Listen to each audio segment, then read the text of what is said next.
성가대는 감기 걸리신 분이 없으신 것 같아요. 목소리가 낭낭하니 잔잔하게. 감사합니다. 여러분들 건강하신가요? 정말요? 요새는 생소하게 정말 북극발 최강 한파라는 말이 나돌 정도로 한 주 너무 추우셨죠? 안 추우셨어요? 저만 추웠어요? 네. 너무 추웠습니다. 추운 날씨로 여러 가지 이런저런 힘들어하는 소식도 들려왔던 그런 한 주가 되기도 했고요. 너무 추워서 쉽게 길거리에 나다니지도 못했어요. 그렇죠? 답답하시게 이렇게 집에만 있었고, 또 길을 걸을 때도 어깨 잔뜩 움츠려들면서 하늘도 보지 못하고 나무도 꽃도, 꽃은 없겠네요. 사람들하고 눈도 마주치지 못하면서 움츠려들었던 그러한 한 주였습니다. 그럴 때일수록 여러분들 식사 거르지 마시고 든든하게 좀 챙겨 드시기 바랍니다. 줘야 먹죠. 그죠? 네. 든든하게 챙겨 드시고요. 좀 젊으신 분들 여기 몇 분 이렇게 눈에 보이는데, 이제 내복도 좀 든든하게 챙겨 입으시고 평상시보다 더욱더 든든하게 좀 옷도 챙겨 입으시면서 다니시길 바랍니다. 그래서 올 교회 바람, 비록 삶의 한파가 몰아칠지라도 든든히 서갈 수 있도록 저희 교회 표어를 사랑으로 든든히 서가는 교회라고 이렇게 마음을 담아보았습니다. 본문은 사도행전 9장 31절의 말씀입니다. 그러므로 온 유대와 갈릴리와 사마리아 교회가 평안하여 든든히 서가고 주를 경외함과 그리고 성령의 위로로 진행함으로써 그 수가 더 많아지니라 라는 본문의 말씀입니다. 또한 오늘 본문 말씀을 함께 나누기 전에요. 생소하시겠지만 지난주 주보 광고에 이전과는 좀 다르게 사도행전 9장이라고 좀 크게 잡아보았습니다. 다들 처음 들어보시죠? 네. 다 처음 이렇게, 예. 좀 사도행전 9장으로 좀 크게 잡아봤는데요. 그 이유는 두 가지예요. 첫 번째로는 한 해를 시작하면서요. 저희들이 1월 한 달 동안은 교회의 바람이 담겨져 있는 사도행전 9장 31절, 우리의 목표이고 표어인 이 전과 후를 함께 살펴보고자 합니다. 그래서 오늘 본문 제목도 김치전 동태전이 아니라요. 어떠한 일이 일어나기 전에 대한 이야기를 함께 담아볼까 합니다.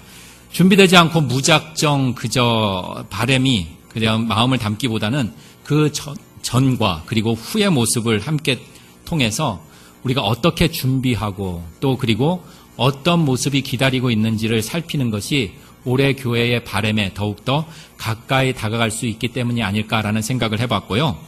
두 번째로는 여러분들의 신앙의 성숙과 건강을 위해서 혹시 또 이것도 여러분들 좀 생소할지 모르지만 지난 주일에 저희들 이 성경 일독표 다 갖고 계신가요? 계셨어요? 길거리 이렇게 좀 이렇게 있더라고요. 몇 개. 성경 일독표 혹시 지금 안 갖고 계신 분들은 나가실 때 하나씩 이렇게 지참해 주시면 참 좋겠어요. 왜냐하면 이 성경 일독표 저희 교회의 목표 중에 하나 부분이기도 합니다. 해서 올해는 우리가 한번 성경 말씀에 조금 더 가까이 다가가 보자 하면서 여러분들이 성경 일독표를 늘 마음속에 여러분들 곁에 이렇게 두고 체크를 해주시면 감사하겠습니다. 그래서 여러분들 혹시 연말 됐는데 체크 아무도 못 하시면 얼마나 절망하시겠어요. 아이고 나는 해도 안 돼. 그럴 것 같아서 이번 1월 달만 열심히 교회 출석해도 뭐는 체크할 수 있다? 사도행전 9장은 체크할 수가 있어요. 엄청난 배려 아닌가요? 여러분들? 저만 그렇게 생각하죠? 여러분들 예배만 잘 참석해도요. 이 성경 일독표 어느 정도 채울 수가 있을 거예요. 시편 오늘 저희들 새벽만 하더라도요. 시편이 146편, 내일이면 146편을 해요. 146편까지 와요. 그리고 수요 예배는 창세기를 하고 있어요. 지난 해 열심히 참여하신 분은 뭘 했죠? 마가복음을 다 끝냈어요. 이렇게 예배만 잘 참석해도 여러분들 성경 일독의 그 발걸음을 조금씩 걸어갈 수 있으리라고 믿습니다.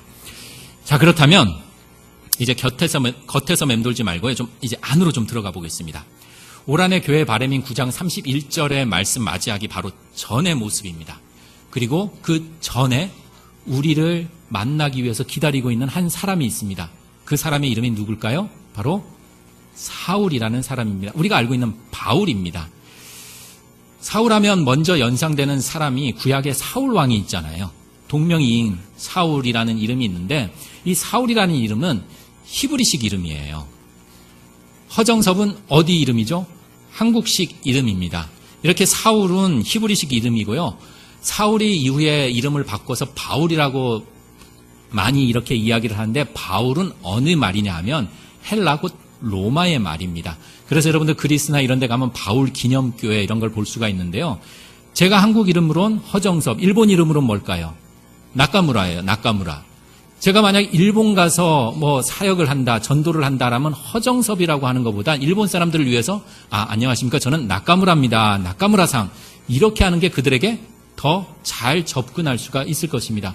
그래서 사도행전이라든지 여러 가지 바울 서신에 보면 처음에는 사울이라는 이름을 썼다가 점점 바울로 이름이 많이 등장을 하게 되는 이유도 이방인 선교, 저 로마 사람들, 헬라 사람들, 이러한 이방인 사람들에게 선교를 하다 보니 사울이라는 히브리식, 한국식 이름보다는 일본식, 미국식 이름에 더 가깝게 사용을 하게 되었습니다.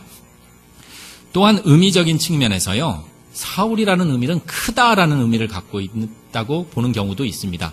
그리고 바울은 작다라는 그러한 의미로 해서 이렇게 해석을 하는 경우들도 있어요. 예수님을 만나기 전 사울이라는 사람은 크게 자기를 좀 과시하고 이러한 사람이었다가 예수님을 만나서 작은 자가 되었다라고 이렇게 이름 속에서도 의미를 부여하곤 합니다.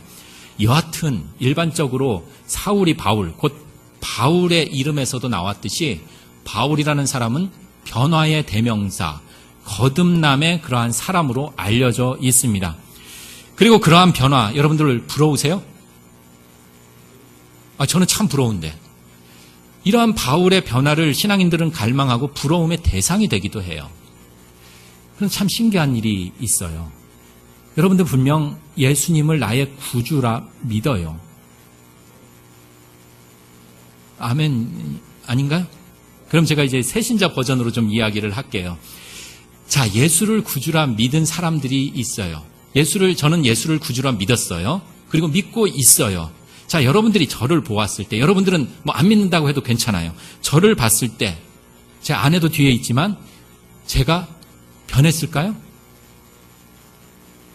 제가 변한 게 있으면 얼굴만 조금씩 주름이 많아지는 그 변화뿐이죠. 제 천성은 변하질 않았습니다. 분명 예수님을 믿었는데, 예수님을 믿고 있는데, 변화된 삶을 살지를 못해요, 저는. 제 아내가 너무나 잘 알 거예요. 이전의 모습과 지금의 나의 모습, 변화된 모습이 아닙니다.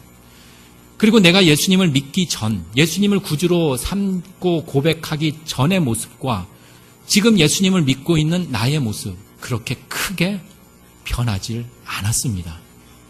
분명 예수님을 믿었는데 바울처럼 그렇게 완전히 바뀌거나 뒤집어지는 이전과 전혀 다른 삶을 저는 살질 못하고 있습니다.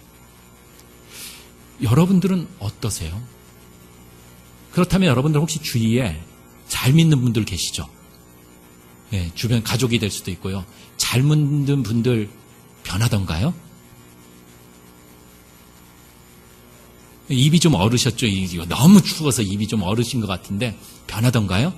아니면 구체적으로 여러분들 함께 신앙생활하는 우리 교인들, 우리 신앙의 벗들 변하던가요? 거듭나던가요? 여러분들 남편이나 부인 교회 다닌다고 변하던가요? 이러한 물음에 쉽게 네, 변했습니다. 거듭났습니다. 이러한 얘기 쉽게 하기 어려울 것입니다. 아침부터 너무 무겁게 다가가는 것 같아서 여러분들이 저를 바라보는 시선이 영 따갑습니다. 그래서 여러분들 나름대로 제가 먼저 결론을 이야기를 할까 해요. 예수를 믿고 만났고 교회를 열심히 다니고 하나님 섬기고 따랐는데도 바울처럼 변화되지 않은 이유가 있어요. 그 이유는 뭐냐 하면 저는 그리고 우리들은 바울이 아니기 때문이에요. 우리 김상진 집사님 계신데 불후의 명곡에서 우승하시고 목욕탕 목소리 와 내시는데 제가 낼 수 있을까요? 저는 죽었다 깨도 못 나요. 왜냐하면 저는 허정섭이기 때문이에요. 저는 아무리 죽었다 깨나도 저는 장동건이 될 수가 없습니다. 왜냐하면 저는 허정섭이기 때문이에요. 저는 바울이 아닙니다. 그래서 내가 바울이 아니기 때문에 바울처럼 그렇게 변화되고 거듭날 수 없다라고 스스로 위로하면서 결론을 맺을 수도 있을 것입니다. 그렇게 스스로를 위로하다가도 내 속에서 뭔가 불쑥불쑥 이런 생각이 나요. 왜 나에게는 갑자기 오늘 본문처럼 밝은 빛이 나를 둘러 비치는 그러한 신기한 체험이 없을까? 왜 나에게는 예수님의 목소리, 오늘 본문처럼 예수님의 목소리가 직접 들려지지는 않을까? 왜 나에게는 오늘 말씀처럼 바울이라는 사람이 아무것도 보이지 않다가 오늘 본문은 아니지만 본문의 결론에 3일 만에 눈이 번쩍 뜨이는 그런 놀라운 체험이 왜 나에게는 없을까? 왜 하나님은 바울에게는 맡기는데 나에게는 그렇게 큰 일을 맡기지 않을까라고 신세한탄하기도 합니다. 그럴수록 바울이 더 높게 보이고요. 바울이 그렇게 부럽고요. 바울을 그렇게 높게 평가합니다. 그러면서 점점 나는 바울과 멀어지고 덩달아 성경의 말씀은 한편의 위인전이 되어 버립니다. 실질적으로 바울이라는 이 사람은 대단한 사람입니다. 최고의 학벌, 한 번 하면 끝까지 놓치지 않는 일을 수행하고자 하는 추진력, 열정, 완벽한 가문과 흠없는 삶을 살아간 사람입니다. 완벽한 스펙을 가진 사람입니다. 세상적으로 보면 어떻죠? 성공한 사람이에요. 우리가 신앙적으로 보면 또 어떻죠? 우리가 결론을 잘 알고 있지만 바울 또한 신앙적으로도 성공한 사람입니다. 부럽지 않으세요? 세상적으로도 성공했고요. 신앙적으로도 성공하고 세상적으로도 사람들이 세상 살면서 바울 얼마나 최고의 학벌, 최고의 그런 명석한 두뇌와 최고의 가문 모든 것을 다 갖춘 사람. 우리 자식들 그렇게 되면 좋겠잖아요. 솔직하지. 저도 그런 생각이 들어요. 신앙적으로 보면 어때요? 예수 그리스도의 그 복음, 그것을 전하기 위해서 정말 힘이 들어도 어려워도 감옥에 갇혀도 매 맞아도 그렇게 당당하게 전할 수 있는 신앙적인 성공의 그 모델 너무나 부럽습니다. 완벽함을 갖추었습니다. 그러며 그 바울이라는 인물을 바라보면서 닮기에는 역부족이고 닮지 못해 때로는 질투가 나면서 부족하고 나약한 목회자로서 이렇게 기도를 합니다. 주님, 바울처럼 하나님 능력 말씀 전하는 그러한 실력, 기도의 은사를 경험하고 우리 교인들에게 그리고 교회에 정말 강하고 선한 영향력 끼치고 정말 대중을 압도할 수 있는 그러한 카리스마, 마치 바울에게 주셨던 그러한 스펙 주시기를 그렇게 기도합니다. 주님, 능력, 실력 조금 더 갖기를 그리고 조금 더 많이 지니기를 그렇게 기도합니다. 그리고 하나님 아시잖아요. 그렇게 해서 저 혼자 잘 먹고 잘 살겠다는 거 아니잖아요. 하나님 일 더 크게 하기 위해서 그런 것들 필요합니다. 그러니 하나님 이러한 것들 주십시오. 채워주십시오. 라고 그렇게 항변하며 호소합니다. 바울이 이런저런 재능과 능력 갖추어서 복음 전하는 일 하였듯이 하나님 일 하기 전에 이제 본격적으로 하기 전에 바울처럼 배울 것 배우고 갖출 것 갖추고 능력도 재능도 힘도 다 소유하고 하나님 일 멋지게 정말 휘황찬란하게 그 사역 잘 감당하겠습니다. 그렇게 생각합니다. 하지만 솔직히 말씀드리면 이는 내 생각입니다. 내 관점입니다. 세상이 바라보는 시선입니다. 그러니 바울을 바라보면은 세상적으로 너무나 성공한 사람처럼 보여요. 신앙적으로 성공한 인물로 부러움의 대상이에요. 질투의 대상이에요. 그래서 바울을 존경한다고, 바울을 대단한 인물이라고, 범접할 수 없는 인물이라고 생각하면서 거리를 두고 스스로 위로도 하지만 때로는 역부족인 나를 바라보며 나를 또한 신세 한탄하기도 합니다. 하지만 우리가 기억해야 할 것은 지난 시간에도 강조했지만 성경은 인물을 영웅화시키질 않습니다. 인물의 업적을 보여주기 위한 위인전도 도덕 교과서도 성경은 아닙니다. 성경은 하나님을 바로 알고 하나님의 뜻을 깨닫기 위한 것입니다. 성경의 말씀은 우리들의 시선에서 하나님의 시선으로, 우리들의 생각과 마음이 아닌 하나님의 생각과 마음을 알아가고 닮아가기 위한 것이 바로 성경의 말씀이라는 것입니다. 그러니 성경을 내 생각, 우리들의 시선이 아닌 하나님의 관점으로, 하나님의 시선으로 바라보는 그 훈련과 그리고 노력이 필요하게 된 것입니다. 그렇다면 우리들의 시선이 아닌 반대로 하나님의 관점, 하나님의 시선으로 그 부러움의 대상인 바울을 한번 바라볼까 합니다. 과연 하나님도 나와 같이 바울을 그렇게 바라보실까? 바울의 정체가 어떠한지 엄청난 학력과 의로운 행동과 열정, 일에 대한 강한 추진력에 대한 칭송은 오늘 본문 어디에도 찾아볼 수 없습니다. 4절, 내가 어찌하여 나를 박해하느냐. 바울을 바라보는 주님의 첫 음성이었습니다. 내가 어찌하여 나를 박해하느냐. 어이 바울, 어이 사울, 왜 나 방해해? 왜 나를 괴롭혀? 왜 나에게 해를 끼쳐? 하나님의 시선으로 보자면 하나님의 일을 방해하고 회방하는 협착군에 불과한 것이 바울이라는 사람입니다. 세상은 존경하고 가치 있는 인물일 수 있지만 하나님의 관점에서는 그렇지 않다라는 것입니다. 이 물음에 바울은 충격을 받았습니다. 지금껏 살아온 삶과 행동은 누구를 박해한 삶이 아니었기 때문이라고 믿었기 때문입니다. 그가 지금껏 열심을 다해 달려온 삶, 하나님을 위한 삶이었습니다. 하나님을 그 뜻을 방해하는 세력들을 일망타진하기 위해서 온 삶을 다 부어 넣었던 삶이었습니다. 그래서 바울이 가만히 있을 리가 없죠. 바울이 어떤 사람이에요? 살기등등하고 당당했던 사람이었습니다. 그래서 5절에 이렇게 되묻습니다. 누구십니까? 주여 누구십니까?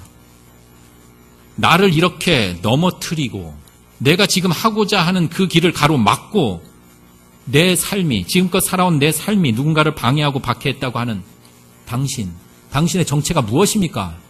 라고 이렇게 항변하고 있습니다. 이렇게 강하게 항변하는 이 바울, 이후 성경에서는 바울의 이 물음을 끝으로 아무런 일도 이전에 살기등등한 모습은 완전히 자취를 감추어 버립니다. 자신이 믿는 바, 뜻하는 바를 실행하기 위해서 평생을 살았던 그가 갑자기 모든 것이 무기력하고 모든 것이 무능력한 존재가 되어버립니다. 천재에서 바보로, 건강한 이에서 완전한 약자, 병자로, 의욕과 열정이 충천해서 진취적인 사람에서 완전히 무기력한, 무능력한 사람으로 전락해버립니다. 8절 보지도 못합니다. 사람의 손에 질질 여기저기 끌려다니는 신세가 됩니다. 그리고 9절 기본적인 의식주도 해결하지 못하는 그러한 신세가 되어 버립니다. 바울은 지금 그것을 온몸으로 그 충격을 받아들이고 있습니다. 우리는 그저 신기한 환상으로, 신기한 체험으로 와 부럽겠다, 와 놀랍다라고 할지 모르지만 바울은 여기에서 엄청난 충격을 지금 받고 있습니다. 뭔 이야기처럼 들리시나요?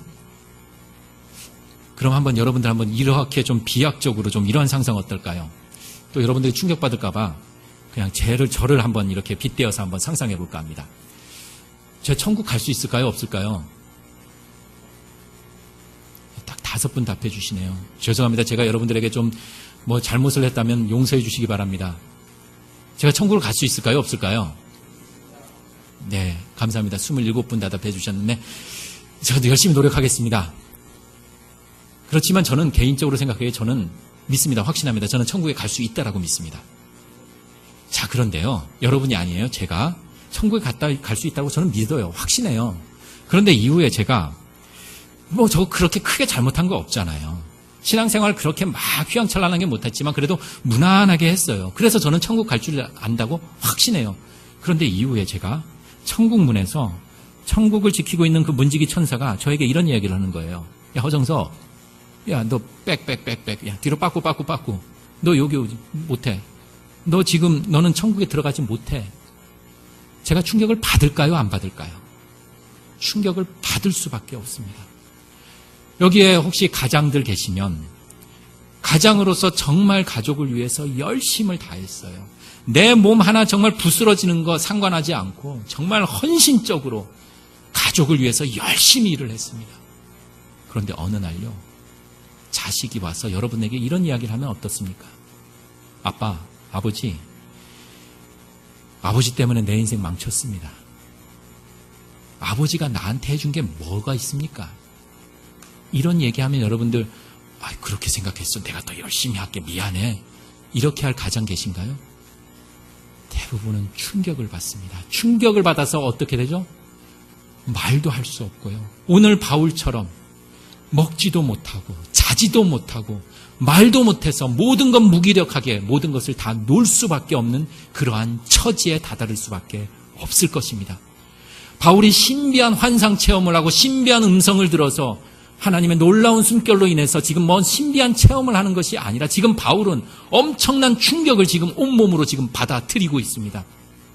내가 살아온 게 잘못된 삶이라고? 내가 누군가를 박해했다고? 내가 지금 살아온 삶이 어떠한 삶인데 나는 오직 하나님 일만을 위해서 살아온 삶인데 그게 지금 잘못됐다라는 거예요.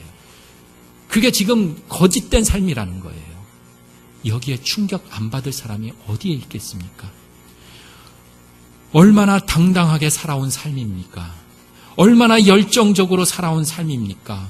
바울이라는 사람, 평생을 히브리인 중에 히브리인으로 율법으로는 바리새인으로 유대교 전통과 율법을 정통한 흠없는 삶을 살아간 사람입니다. 그가 왜 그렇게 살았어요? 그것이 바로 하나님의 뜻이라고 굳게 믿었기 때문입니다. 하나님을 모르거나 부인하지 않았습니다. 바울은 어느 누구보다도 하나님을 너무나 잘 안다라고 자부하였습니다. 그래서 하나님의 일에 열성적이었고요.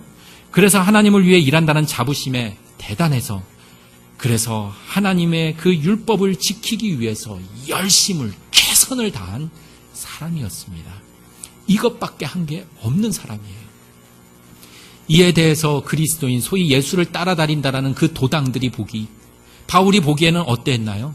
그 율법 무시해버리는 것 같고 그 율법 다 벗어버리는 것 같고 하나님을 모독하는 것 같아요. 그러면 어떻게 해요? 당장 가서 그 죄인들, 그 악인들 이 세상에서 완전히 싹 쓸어버려야 하나님의 정의와 공의가 실현이 되고 하나님을 더 잘 섬길 수 있다라고 생각했기 때문에 바울은 그렇게 그리스도인들을 박해하였습니다. 그리고 그 중심이었던 스데반을 죽음으로 내몰았습니다.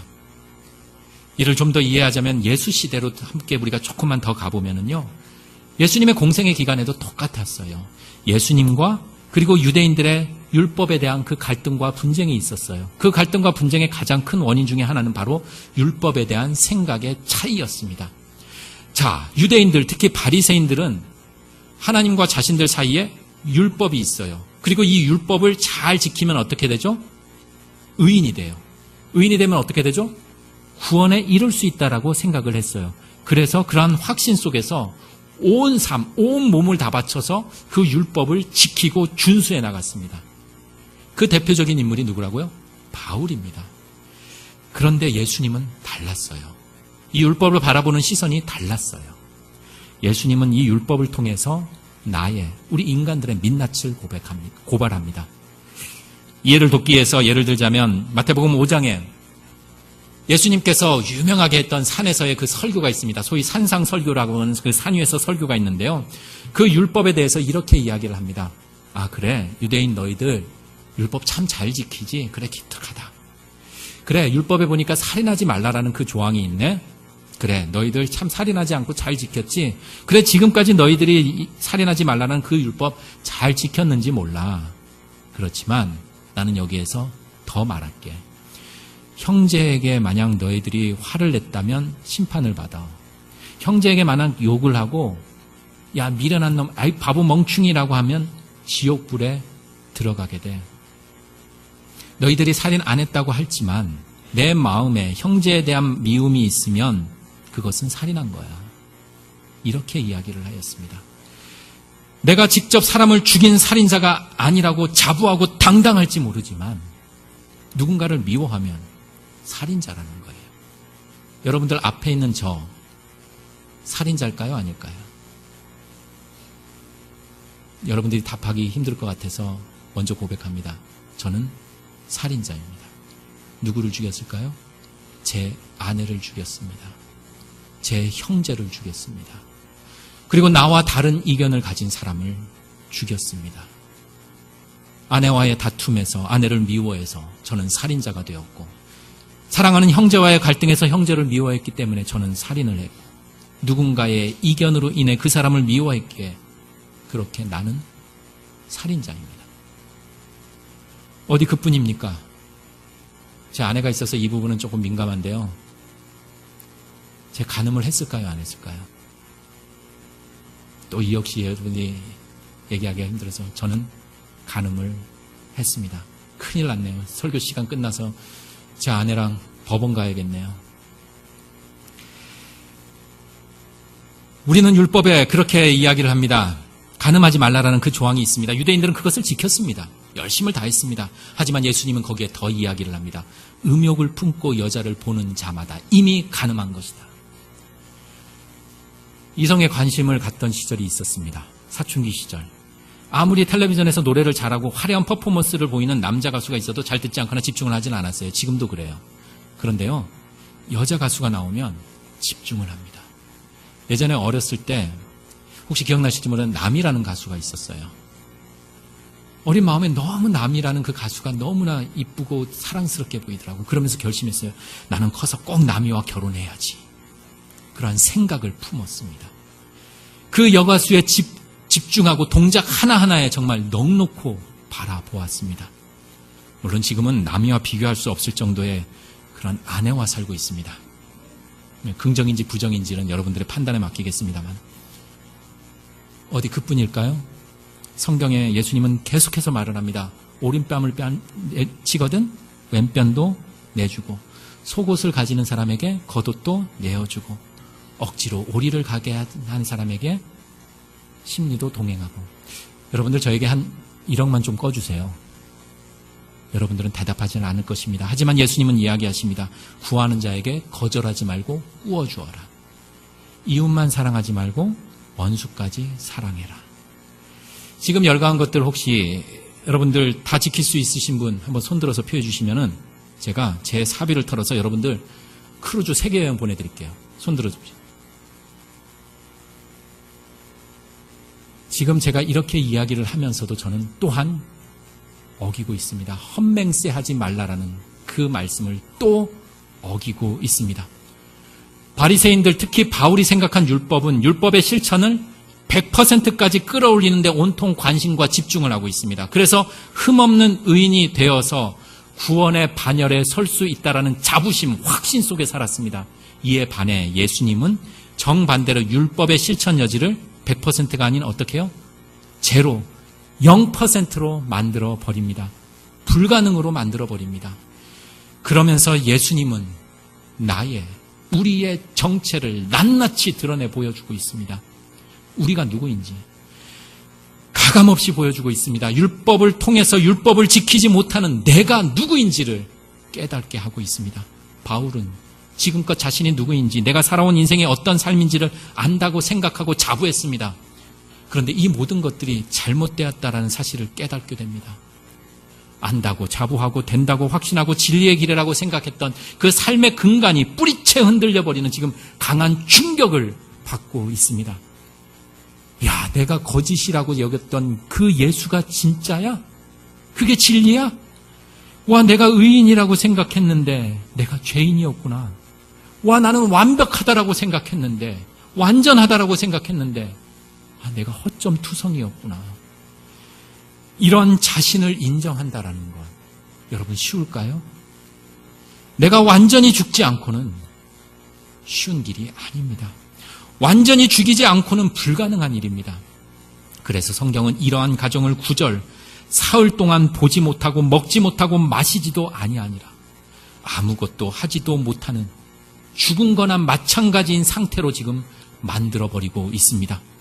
마치 예수님께서 십자가에 달려 완전히 죽고 며칠 만에요? 3일 만에 부활한 것처럼 지금 바울도 똑같이 지금 죽는 그 경험을 하고 있습니다. 그러면서 지금 예수 그리스도와 함께 같이 그 부활의 과정에 서 있습니다. 내가 누구인지 지금 새롭게 깨닫고 탄생하는 그 시간을 갖고 있는 것입니다. 이 즈음에서 우리의 생각과 하나님의 생각의 차이를 다시금 절실히 느낍니다. 저는 그렇게 생각합니다. 참 못난 목사라서 나를 방해하고 회방하고 핍박하는 자, 저는 어떠한 마음, 어떠한 태도를 보일까요? 내 눈에서 사라졌으면 좋겠어요.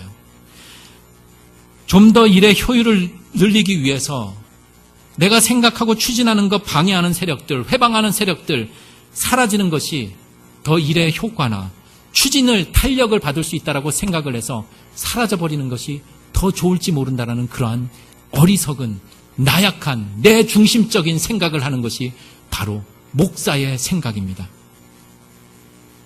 그런데 우리 하나님의 생각은 다릅니다. 바울은 우리에게 보기에는 참 대단한 인물일지 모르지만 하나님의 시선으로 보자면 그저 박해하고 방해하는 자일 뿐입니다. 마치 하나님 마음 몰라주고 하나님 뜻 내 편의대로 해석하고 이용하는 나와 별반 다르지 않다라는 것입니다.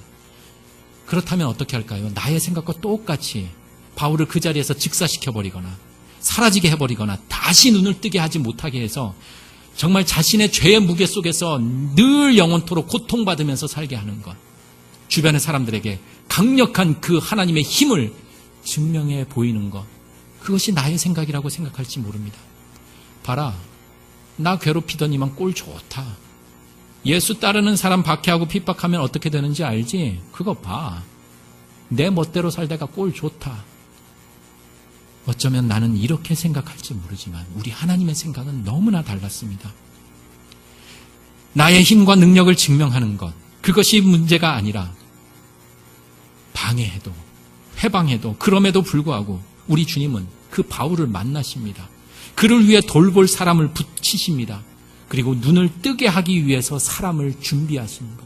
그것이 바로 하나님의 마음이라는 것입니다. 어느 책에서 이러한 이야기를 들은 적이 있습니다.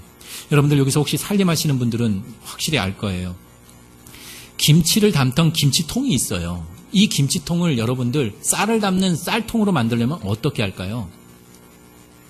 닦아야죠. 몇 번 닦아요? 냄새 빠지고 빨간 물이 없어질 때까지 닦아야죠. 햇빛에 말라야죠. 또 환기 잘 되고 또 통풍도 시켜야 되겠죠. 그렇게 해야만이 쌀통으로 사용할 수 있습니다. 그리고 어떤 분은 또 그런 생각도 하실 것 같아요. 그 힘들게 뭘 그렇게 닦고 말리고 그렇게 해요. 그냥 편의점이나 마트 가서 그냥 새 쌀통 사면 되잖아요. 기발하지 않나요? 그게 더 효과적이잖아요. 수고 덜 하면서 할 수 있는 거잖아요. 그것이 우리들의 생각입니다. 그것이 세상의 관점입니다. 예수님을 핍박하고 방해하는 자신의 냄새로 가득 찬 바울, 자신의 색깔로 가득 찬 바울, 이 바울이 아니라 완전히 깨끗하고 완전한 그 새로운 사람으로 복음 전파 맡기는 것, 그게 얼마나 쉽고 그게 얼마나 합리적인 생각이겠어요. 수고를 덜 수 있어요. 하지만 우리 주님은 그 바울의 자신의 냄새로 가득 차 있는, 자신의 색깔로 가득 차 있는 그 바울 씻고 또 씻고 닦고 또 닦고 말리고 또 말리면서 그를 끝내 버리지 않고 사용하시는 것. 그것이 바로 주님의 방법이요 주님의 생각이라는 것입니다. 주님은 바울을 통해 지금껏 잘못 살았는데 도리어 하나님의 일을 방해한다고 한 것이 잘못된 것임에도 불구하고 우리 주님은 주님의 일을 망치고 회방하고 바울을 그러한 삶을 품고 제대로 살아가 마침내 하나님의 일을 수행하게끔 끊임없이 계속해서 지금 바울을 만나고 있습니다. 그리고 바울은 지금 그 사랑과 은혜를 고백하며 살아갈 수밖에 없는 그러한 운명에 처하게 됩니다. 결국 오늘 본문 말씀을 묵상하며 와, 바울은 정말 대단하구나. 왜 나는 그러한 경험이 없을까? 왜 예수님에게 나를 만나주지 않을까라는 그러한 바울의 위대함이 아니라 바로 하나님의 사랑하심, 나를, 실패한 나를, 하나님의 그 사역을 방해한 나를 지금도 만나주시기 위해서 오시는 그 하나님의 사랑, 그 은혜 앞에 서게 된다라는 것입니다. 바울은 이 점을 온몸으로 깨달았습니다. 그러니 바울은 율법을 지키고 고수하기 위해서 모든 열심과 당당함 그리고 끊임없이 율법을 지켜야 한다라는 그러한 부담감 그리고 불안에서 이전에는 맛보지 못했던 정말 주님의 사랑과 은혜 속에 담긴 참 평화와 자유를 누리며 그의 삶을 살아가게 되었습니다. 우리가 주님을 만나는 그 지점은 우리 것을 더 많이 쌓고 더 많이 지키고 더 많이 수행하는 곳이 아닙니다. 바로 내가 누구인지를 진실되게 깨닫고 이대로 살다가는 죽겠구나. 이대로 있으면 안 된다라는 그 생각에 주님을 붙잡는 것입니다. 내가 나를 옳다고 인정하고 내가 선한 일을 하고 율법을 지키고 있다고 생각하는 동안 우리는 주님을 만날 수가 없습니다. 왜냐하면 주님 만날 필요가 없기 때문입니다. 주님 앞에 무릎 꿇을 필요가 없기 때문입니다. 그래서 주님을 진정으로 찾질 못합니다. 우리 주님은 의인이 아닌 죄인을 부르러 오셨습니다. 우리 주님은 건강하고 강한 이들이 아닌 아프고 연약한 이들을 함께하기 위해서 오셨습니다. 우리 주님은 아무 일도 없는 평안한 삶을 사는 이들이 아니라 상처 입고 아파하는 이들에게 다가가기 위해 오셨습니다. 저 풍경 좋은 잔잔한 피서지에서 있는 한가로운 사람들이 아니라 삶의 한복판에서 삶의 한파로 꽁꽁 얼어붙은 우리의 엄마음 녹이기 위해서 이 땅에 오셨습니다. 바로 예수 그리스도의 다가감. 그 속에 우리는 모두 다 죄인입니다. 우리는 모두 다 연약합니다. 우리는 모두 다 한계가 있고 상처를 입고 아파하는 자들입니다. 그러니 우리에게 필요한 것은 바로 이 현실, 이 나를 제대로 진실되게 고백하고 우리 주님 붙들어 살아가는 것입니다. 그렇게 주님 붙들어 살아가는 그 길에서 우리 마주할 일이 다음 주에 펼쳐질 거예요. 다음 주 기대하시고요. 다음 주에 어떠한 일들이 펼쳐질지 그 기대하는 마음으로 한 주를 우리 주님 붙들어 가시며 살아가기를 소망합니다. 이번 주도 주님의 사랑, 그 은혜를 기대하며 주님 붙들며 살아가는 귀하고 복된 한 주가 되기를 소망합니다. 함께 기도 드리시겠습니다.